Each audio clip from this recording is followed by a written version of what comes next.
¿Dónde suelen presentarse los desgarros de grandes vasos en traumatismos cerrados con desaceleración brusca?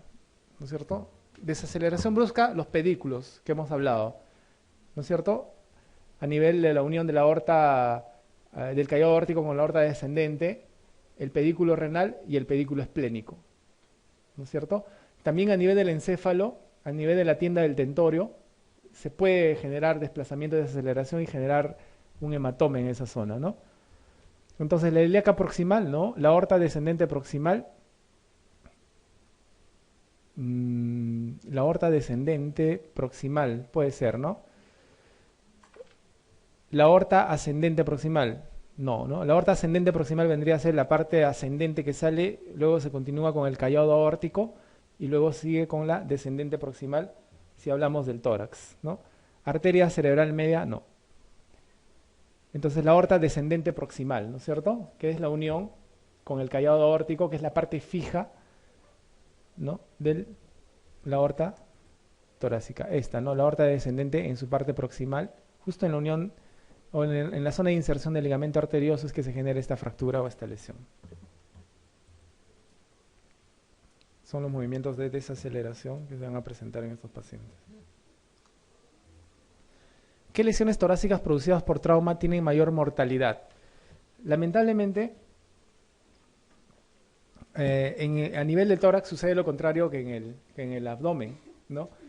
En el tórax, las lesiones torácicas cerradas o los traumas torácicos cerrados, ¿no es cierto?, van a guardar o van a ocultar lesiones severas, ¿no es cierto?, que van a conllevar a la pérdida del paciente, más no así las lesiones abiertas, porque recuerden, todo trauma torácico abierto tiene que ser evaluado en sala de operaciones.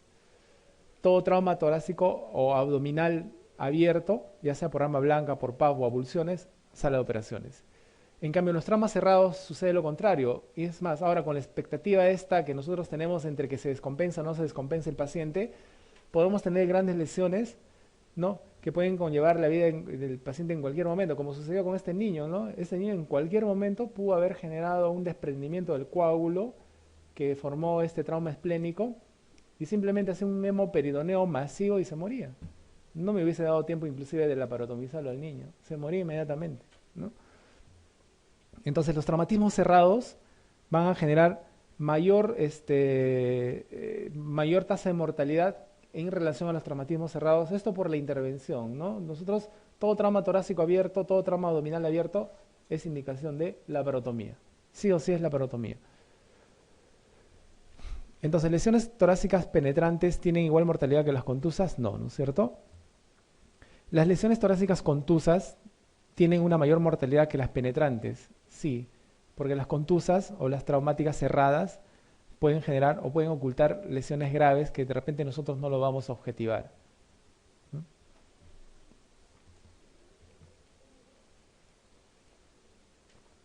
Lesiones torácicas penetrantes tienen una mayor mortalidad que las contusas. No, ¿no? Si son penetrantes y laparotomizamos y resolvemos el problema, pues no. Las lesiones torácicas contusas tienen igual mortalidad que las penetrantes, no. Las cerradas son las que van a ocultar mayor mortalidad. Ingresa un paciente politraumatizado moderadamente ansioso con dolor abdominal. Frecuencia de 110 por minuto, presión de 120-80, la presión se mantiene y frecuencia de 25 por minuto. A partir de estos parámetros, ¿en cuánto estima la pérdida sanguínea? Entonces nuestra frecuencia cardíaca acá ya está entre 100 a 120. Probablemente no será el 15%, debe ser entre el 15 al 30%, ¿no es cierto? Entonces debe ser entre 1000 a 1500 más o menos de pérdida que va a tener este paciente. Entre 750, perdón, a 1500, ¿no? En el grado 2 sería. De 200 a 500 acá solamente va a haber variación de la frecuencia menos a 100. Entre 750 y 1000, ¿sí? Acá sí la frecuencia está entre 100 a 120, ¿no? La presión se mantiene normal en este volumen y la frecuencia puede estar levemente elevada. Cuando tengo sangrados de 1500 a 2000, acá la frecuencia ya es más a 120, ya tengo hipotensión. Mucho más si el sangrado es mayor a 2000 o 3000, ¿no es cierto? Entonces la respuesta es la B, ¿no? Igual otra vez el cuadrito. Si les preguntan esto, así que hay que memorizarse este cuadrito entre el porcentaje que va a tener el paciente.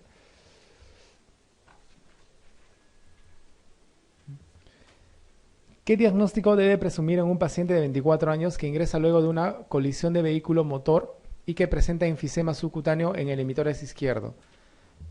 El otro signo clínico que nosotros debemos observar en el tórax es precisamente si tenemos enfisema. Si tenemos enfisema significa que hay comunicación del espacio pleural con el exterior. Entonces probablemente este paciente tenga un neumotórax de fondo que esté generando el enfisema. ¿Ya? Recuerden que el enfisema, producto de un neumotórax asociado a una fractura costal, un trauma torácico abierto, puede ascender. Y si asciende, puede incluso llegar a la región cervical.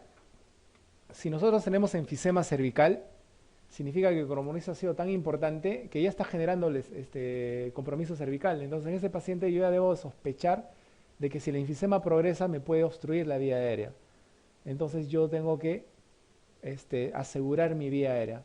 Lo puedo sedar y lo intubo hasta controlar el enfisema. Es peligroso tener un enfisema cervical porque el enfisema difunde fácilmente las fascias cervicales y simplemente te bloquea la respiración, y para intubar a ese paciente es recontra difícil cuando tenemos alterada la anatomía en esa zona. Entonces, un neumotórax secundario de fracturas costales puede ser, ¿no? Lesión por compresión que aumenta la presión intravesical, no tiene nada que ver. Lesiones subsegmentarias, fractura de tráquea. La fractura de tráquea también puede generar enfisema, pero no va a generar enfisema torácico, puede generar enfisema subcostal, cervical, ¿no? Lo mismo sucede con las lesiones de esófago, las perforaciones esofágicas, ¿no es cierto? Recuerden que el esófago sí puede tener aire, entonces por deglución, entonces sí puede pasar el aire del esófago hacia la región cervical en menor cantidad obviamente y generar enfisema o crepitación, ¿no? Fractura de base de cráneo, no, hay otros signos que nos van a orientar a fractura de base de cráneo, ¿no? Entonces un neumotórax secundario a fracturas costales nos puede, la presencia de un enfisema nos hace sospechar esto. Y obviamente se ve, ¿no? La zona de la fractura porque hay una contusión, hay equimosis, hay crepitación y se diagnostica de esa manera, ¿no? Y el dolor es obviamente intenso. ¿A qué Fisher corresponde una tomografía donde se observa hematoma intracerebral, volcado intraventricular y hemorragia subaracnoidea? El Fisher es la clasificación de acuerdo al volumen de sangrado, ¿no es cierto?, que se va a presentar en una hemorragia subaracnoidea. En el grado 1 la tomografía va a ser normal, en el grado 2 el volumen de sangrado va a ser menor a 1 y en el grado 3 va a ser mayor a 1 milímetro. En el grado 4 la hemorragia intraparenquimatosa o intraventricular inclusive, ¿no? Ese es en cuanto a la extensión que tiene el hematoma, la hemorragia, perdón. Entonces, bueno, esto es una clasificación que le van a hablar más en neurocirugía. No le aplicamos mucho en cirugía o en trauma, porque como le digo, casi más del 80% de las hemorragias subaracnoideas son de origen médico, ¿no? Si son adultos mayores, aneurismas rotos, y si son gente joven, malformaciones arteriovenosas, ¿no? Lo que sucede con los jugadores de fútbol, pues ahora último. ¿Cuál de los siguientes constituye un sitio frecuente de sangrado oculto? Entonces, sangrado oculto tenemos que buscar en dónde. Intracerebral, la 14 es la A. No, la 15, la D.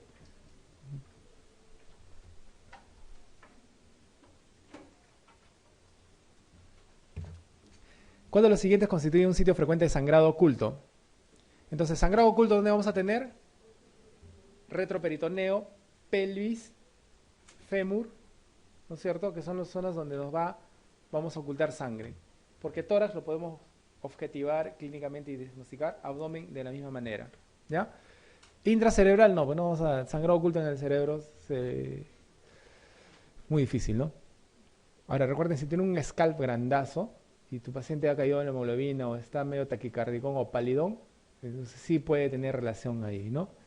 Pero como para que te lleve a hipotensión, bien difícil. Pero si tu paciente está recontra palidazo y tiene un scalp grande, ya puedes sospechar de que haya perdido. Intraarticular no. Retroperitoneal sí, pleural no, intraabdominal, esos son, no generan sangrado oculto, ¿no? Entonces recuerden que a nivel abdominal no solamente el sangrado es de víscera maciza, ¿no es cierto? Recuerden, el hemoperitoneo puede provenir de lesiones del mesenterio. El mesenterio forma el pie vascular de las asas delgadas y las asas gruesas. El epiplom también es una zona hipervascularizada. Entonces, un arma blanca que genere una lesión, por ejemplo, directa en el epigastrio y perfore o haga una lesión en el epiplom, puede generar sangrado. Y eso genera un hemoperitoneo, ¿no? Entonces, no necesariamente el hemoperitoneo va a ser por una lesión de víscera maciza, vaso, riñón, perdón, peritoneal, vaso o hígado. Entonces, una lesión mesentérica puede generar sangrado también. Una lesión a nivel del epiplom puede generar sangrado también. Esto del epiplom, por ejemplo, hace 2 semanas, en una de mis últimas guardias, los ginecólogos hicieron una cesárea a una paciente que tenía preeclampsia. Hacen la cesárea y la paciente al día siguiente hace hipotensión, ¿ya? Hace caída de hemoglobina de 14 a 7, postcesareada ya. Y al segundo día de la evolución hacen una interconsulta de cirugía porque en la ecografía le encuentran 2 litros de colección, ¿ya? Hacen la punción y era sangre. Entonces la catalogaron como un síndrome HELP. Entonces, ¿hay un ginecólogo por acá? No, ¿no? Puedo rajar, ya. Obviamente, lo primero que van a pensar si hay sangre en cavidad no es un HELP, pues, ¿no es cierto? Probablemente es una dehiscencia de la histerografía o de repente una, ¿qué les digo? Pues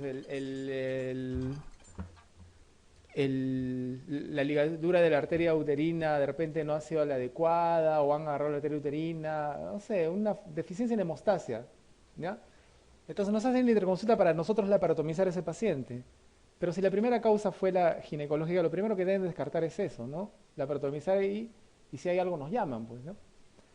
Entonces los ginecólogos, bueno, se reunieron 10 creo y los 10 entraron, ¿ya? Obviamente pensando que iba a haber una dehiscencia de la histerografía. La cosa es que entraron y se encontraron con una lesión del epiplom mayor.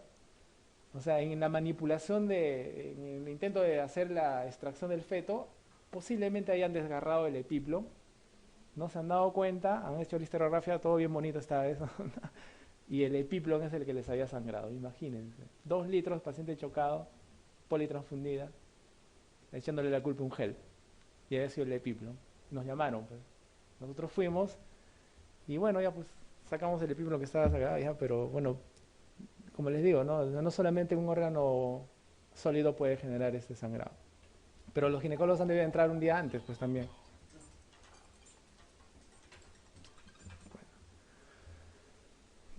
Muy bien, entonces, la zona retroperitoneal, recuerden que la pelvis puede almacenar hasta 2000 cc de líquido, ¿no? Pelvis y retroperitoneo pueden almacenar más de 1500. Yo tenía acá, recuerden que el retroperitoneo se divide en 3 zonas, ¿ya? Tenemos la zona 1, que es la zona medial, ¿no es cierto?, de los grandes vasos, y se dice que todo hematoma en expansión en la zona 1 retroperitoneal es quirúrgica inmediata. O sea, debemos entrar a sala en ese paciente, con ese paciente. Y esa es pregunta de examen. Las zonas de cirugía de emergencia en un hematoma en expansión es una retroperitoneal, es una, 2 o 3, la zona 1. ¿Ya? La zona 2 corresponde a los flancos, tanto derecho como izquierdo, ¿no es cierto? Los hematomas en expansión o los hematomas en esa zona se observan, nada más se observan. Y la zona 3 corresponde a la zona pélvica. ¿Ya? Los hematomas en esta zona también se observan, no son quirúrgicos, de emergencia. Es más, son difíciles de intervenir esa zona. ¿Ya? Entonces tenemos zona 1 de los grandes vasos, tenemos la aorta, tenemos la vena cava, ¿no? La zona 2, los flancos, ahí tenemos el pedículo renal, las siluetas renales, ¿no? En esas zonas un hematoma debe observarse. Y la zona 3 es la zona pélvica, donde hay fracturas de pelvis, por ejemplo. También los hematomas se observan en ese caso. ¿Qué posición debe colocarse una embarazada con traumatismo abdominal no penetrante para evitar el shock hipovolémico? ¿No? Decúbito lateral izquierdo. Tenemos que desplazar hacia el lado izquierdo para evitar la compresión de la vena cava y evitar disminución de retorno venoso. No solamente en paciente que tiene trauma, en los pacientes, en las cesareadas, por ejemplo, el anestesiólogo, o sea, tiene esa disposición, ¿no? Si ustedes se van a dar cuenta, ¿no? Se han dado cuenta cuando hacen su rotación de ginecología, yo me he olvidado de la rotación de ginecología. elevan siempre el lado derecho para que la paciente se apoye en el decúbito lateral izquierdo. Porque recuerden que tras la anestesia raquídea, ¿no es cierto?, puede generarse cierto grado de hipotensión. Y si esa hipotensión nosotros asumimos una compresión de la vena cava y por ende disminución del retorno venoso, vamos a tener problemas con el paciente, ¿no? Y por ende también a los pacientes, a las gestantes se les orienta que descansen, ¿no es cierto?, hacia ese ladito para evitar esos problemas, ¿ya? Entonces, decúbito lateral izquierdo.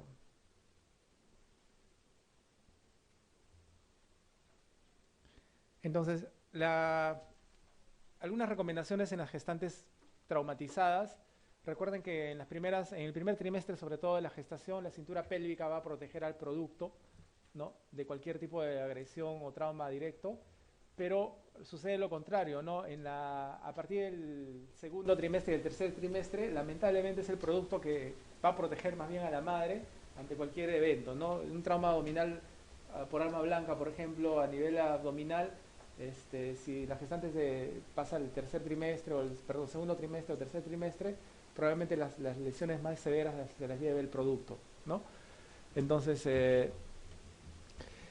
estas pacientes tienen que estar en decúbito lateral izquierdo. Recuerden siempre priorizar la atención de la madre y luego la del producto, ¿no? Si ya la madre lamentablemente tiene ya un desenlace fatal, tenemos que priorizar el producto, pero siempre priorizando a la madre en pacientes politraumatizadas, ¿no? Se puede, si no se puede rotar, se puede elevar la pierna derecha para que se desplace parcialmente hacia esa zona, ¿no? Hacia el lado izquierdo del paciente. Estas maniobras reducen la compresión del útero sobre la vena cava, como habíamos comentado, tanto en el procedimiento de la anestesia también, ¿no? ¿Qué debería sospechar en un paciente con traumatismo encefalocraneano que ingresa con otorragia? Eso ya es fácil, ¿eh? No creo que aunque sí preguntan. Si les preguntan qué es ránula, esto les van a preguntar, pues, ¿no? Entonces recuerden, no solamente otorragia, otolicorragia, rinorragia, rinolicorragia, ¿no es cierto? El signo famoso del mapache, el signo de Battle, esos nos hacen orientar hacia una fractura de base de cráneo, ¿ya? Ahora, entonces sangre en el conducto auditivo externo, ¿no es cierto? Generalmente van asociados a fracturas transversales del peñasco, ¿no es cierto? Las longitudinales no generan este problema. El hemotímpano, rinorrea, otorrea, ojo de mapache, el signo de Battle. El ojo de mapache es ¿ya? No confundan con la equimosis o el edema periorbitario producto de un trauma o una contusión directa periorbitaria, ¿ya? En el Battle, ustedes van a poder hacer apertura ocular y poder ver las pupilas, hacer reflejos todos los reflejos que quieran buscar. En cambio, en el trauma o la contusión periorbitaria, por el edema que se va a generar, ustedes no van a poder tener apertura ocular. Entonces eso no es ojos de mapache, eso es un trauma periorbitario, un trauma palpebral, ¿ya? El bate actúa de esta manera, sin edema, pero sí equimosis en esa zona. Y ustedes pueden hacer apertura ocular. En cambio, una contusión se comporta de esta manera, ¿ya? Edema palpebral superior e inferior, con limitación a la apertura, ¿no? Bilateral, siempre es bilateral. Entonces, acá lo que nos faltaría sería el Battle, ¿no? Que nos orienta a una fractura de base de cráneo. En este paciente, recuerden, contraindicado, sonda nasogástrica, sonda nasofaringia, y sí debemos de iniciar profilaxis antibiótica fuera de todo el manejo del trauma cráneoencefálico que va a requerir estos pacientes, ¿no?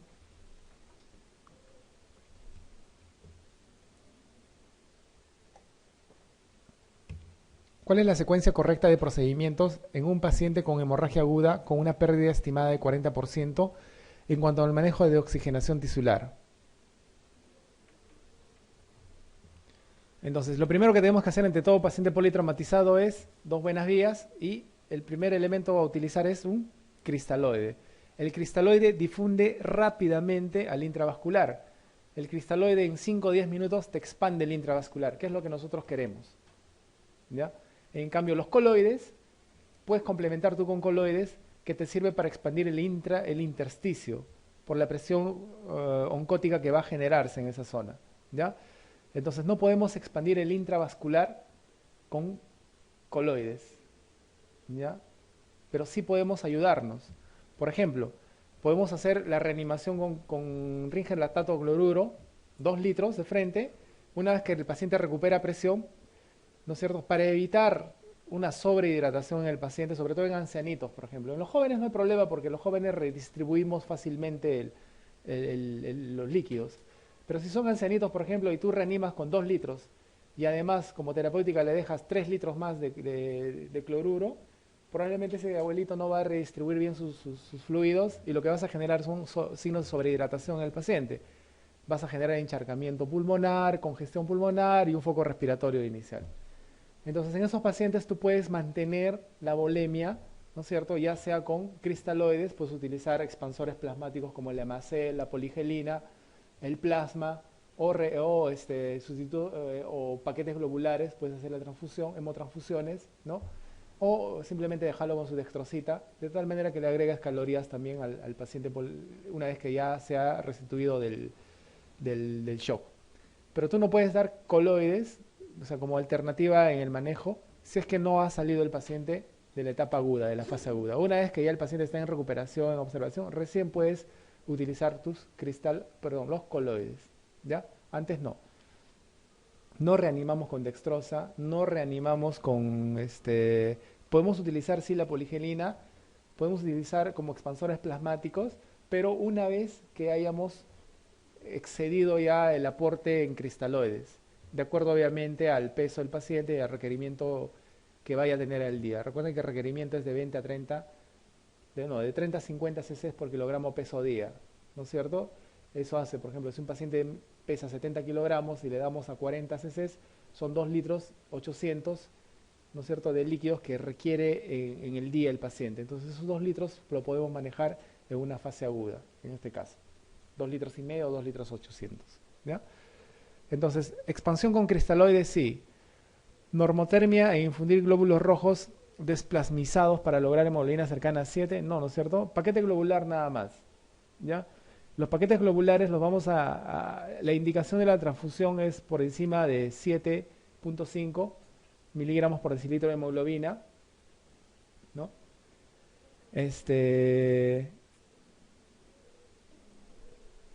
Cuando la transfusión de glóbulos rojos, recuerden que tiene que ser en un promedio de 4 horas aproximadamente, ¿ya? No debe ser menos, y el control debe ser pasada entre 4 y 6 horas, la hemotransfusión, ¿no? Y el control tiene que ser 6 horas después. O sea, promedio de 12 horas después de iniciar la transfusión tenemos que tener un control para determinar si ha subido o no la hemoglobina en el paciente. ¿Y cuánto sube la hemoglobina un paquete globular? 1.5, ¿no? Entre 1 y 1.5 gramos de hemoglobina. Serían 3 de hematocrito más o menos, ¿ya? Hacer el control a las 12 horas de iniciar la transfusión, ¿ya? Los glóbulos rojos normalmente viven 120 días y los glóbulos rojos transfundidos viven menos, ¿no? ¿Cuánto viven? Un mes aproximadamente, ya no viven más. Entonces, estos glóbulos rojos desplasmizados son los paquetes globulares, ¿no? Infusión de concentrado de glóbulos rojos para lograr hemoglobina cercana a 10, plan de mantenimiento con Ringer y normotermia. No, ¿no es cierto? Necesitamos expandir primero con cristaloides, no de frente glóbulos rojos, ¿no? Ahora recuerden que normalmente, si nosotros tenemos un paciente que está en shock trauma y necesita transfusión sanguínea y no tenemos las pruebas cruzadas, está indicada la transfusión por necesidad. También si el paciente es grupo A, AB o B, el O nos puede ser útil. El problema es con el RH, ¿no? No podemos poner un RH negativo o un RH positivo, ni un RH positivo o un RH negativo. Ese es el problema. Entonces, los que son RH negativo ya tienen que tener su carnet del club de los O negativos. ¿Sí tienen, no? Saben que hay un club, ¿no es cierto? Porque no es común. Bueno, los de Pronaevas creo que han reunido a todo este grupo.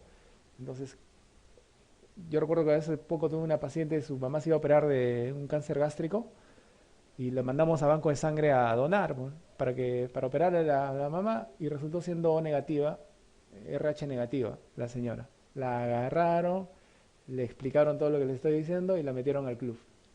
Entonces ahora ya tiene su club. La mamá no era negativa, ¿no? Expansión con gelatinas, o sea, expansores plasmáticos, poligelina, hemacel y todas esas cosas. No, ¿no es cierto? Primero, cristaloides. Glóbulos rojos desplasmizados, o sea, los paquetes globulares. Plasma, no. Expansión con cristaloides, muy bien. Normotermia, ¿ya? Glóbulos rojos desplasmizados, ¿está bien? Plasma, o sea, glóbulos rojos desplasmizados, o sea, paquetes globulares simplemente. Plasma y concentrado de plaquetas. Hasta acá estaba bien, ¿no? Ya plaquetas, generalmente los politraumatizados no generan disfunción plaquetaria, salvo los sépticos, ¿no? Los sépticos sí, como respuesta a la sepsis, pueden generar plaquetopenias, ¿no? Entonces recuerden, nosotros podemos operar a pacientes por encima, en emergencia, hasta 80.000, perdón, hasta 50.000 unidades de plaquetas. ¿Ya? Ese es nuestro límite. Aunque la otra vez operamos un paciente con 20.000 plaquetas. ¿Ya? Por eso peruano, pues, ¿no? Nosotros somos excepción a la regla. Entonces, para emergencia, cirugía de emergencia, 50.000 plaquetas. Cirugía electiva, 80.000 unidades de plaquetas. En cirugía, en neurocirugía y oftalmología, lo mínimo es 100.000 unidades de plaquetas. ¿Ya? Un paquetito, una bolsita de plaquetas que tiene entre 250 y 275 cc, te eleva aproximadamente 10.000 unidades de plaquetas. Las plaquetas duran 7 días normalmente y las transfundidas duran entre 12 a no menos de 24 horas, ¿no? 12 horas, 8 horas a veces duran, no duran más.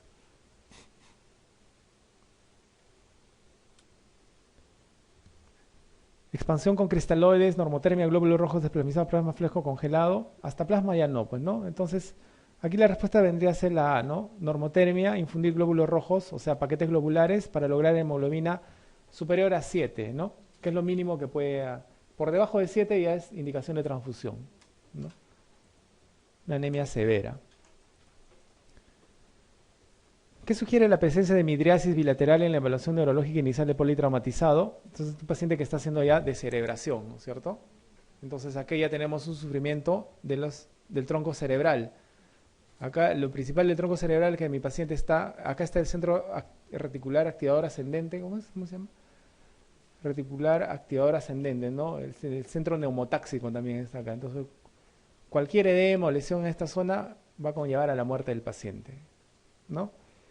¿Puede generar paro cardiorrespiratorio no reversible? Sí, ¿no es cierto? ¿Y todo por qué? Por compresión del tronco cerebral. Centro reticular activador ascendente, ¿no? Hipoxia prolongada, no. Fractura de base de cráneo, tampoco. Fractura cervical, no. ¿No es cierto? Acá ya hay un compromiso del tronco cerebral. Neumotáxico y las esferas, ¿no?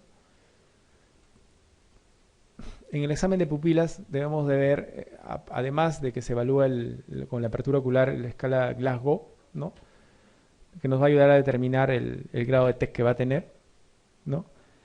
El examen de pupilas nos debe orientarnos hacia el paciente tiene las pupilas isocóricas o son anisocóricas, hay miosis o hay midriasis. Peor pronóstico, midriasis, ¿no? Anisocoria, ¿no es cierto? Si hay reactividad, si los reflejos se mantienen en el paciente, ¿no? Y la escala de coma de Glasgow que va, para que se acuerden, siempre de arriba para abajo, ¿no? De menor a mayor. 4, 5, 6, ¿no es cierto? Respuesta visual, apertura ocular, perdón, respuesta verbal y respuesta motora. ¿Ya? Siempre de arriba, 5, 4, 5 y 6. Eso tienen que sí aprenderse porque sí entran preguntas para definir el Glasgow en los pacientes. Entonces, apertura ocular es facilito, ¿no? Espontánea, obedece órdenes, ¿no es cierto? Al dolor y no hay apertura. 4, 3, 2, 1. No hay 0. ¿Ya? La respuesta verbal, ahí ya vienen los problemas, ¿no? La respuesta verbal espontánea es 4, 5, ¿no es cierto? Responde frente al estímulo, 4, ¿no es cierto? Frente al dolor, perdón, palabras incomprensibles, 3, sonidos ininteligibles o ruidos, 2, y cuando no hay respuesta, 1. ¿Ya? Luego vamos a 6, ¿no es cierto? Que es respuesta motora, espontánea 6. A partir de acá, ustedes pueden, ahí viene la parte más dificultosa, ¿no es cierto? ¿Cómo nos orientamos? Entonces ya sabemos que 6 es respuesta normal. Nos queda 5 y nos queda 1. El 5, respuesta al dolor. Y el 1, respuesta ausente. No hay respuesta, ¿no es cierto? Entonces nos quedamos con 3, nos quedamos con 4, 3 y 2. ¿Ya? Y empezando de abajo para arriba, 2 es de corticación, 3 es de cerebración. ¿No es cierto? Entonces, 2 es así y 3 es así. ¿Ya? Y el 4, obviamente, movimientos involuntarios, ¿no? O retira frente al dolor, ¿no? Entonces, esa es la manera en la cual ustedes pueden orientarse para poder hacer una buena evaluación, sobre todo en movimientos. ¿Ya? Entonces, 6 retiran y empiezan de 5 y 1, así. Van descartando el de superior y el inferior, para que se oriente más o menos a cuánto de Glasgow tiene en la pregunta que le van a hacer. ¿Qué considera frente a un paciente de 30 años con traumatismo facial con abundante sangrado oral, evidencia de trauma de tórax, dice? Presión 9,6, frecuencia 130, ¿no? Saturación de 88% con un FiO2 de 100. Entonces un trauma torácico abierto, ¿no? Cuando luego de 3 intentos no logra asegurar una vía aérea para mejorar su saturación. ¿Qué es lo que debemos hacer? Una vía aérea quirúrgica, ¿no es cierto? Entonces fracasa la vía aérea y utilizar un método de rescate quirúrgico, ¿no? La cricotiroidotomía, ¿no? ¿Insiste con la ventilación utilizando un dispositivo bolsa-válvula? No. Entonces, cuando hay intubación difícil, precisamente cuando hay una fractura, tanto el maxilar inferior, porque nosotros nos apoyamos en el maxilar inferior y superior para poder utilizar el laringoscopio y poder visualizar las cuerdas vocales y poder pasar el tubo endotraqueal. Cuando hay pérdida de esta estabilidad, se nos hace difícil, ¿no? Entonces, más de 3 intentos ya no hay que darle. De frente nos vamos a la cricotiroidotomía. ¿Insiste con la ventilación utilizando un dispositivo bolsa, máscara, válvula? No, ¿no es cierto? Realizar traqueostomía de urgencia. Recuerden que la traqueostomía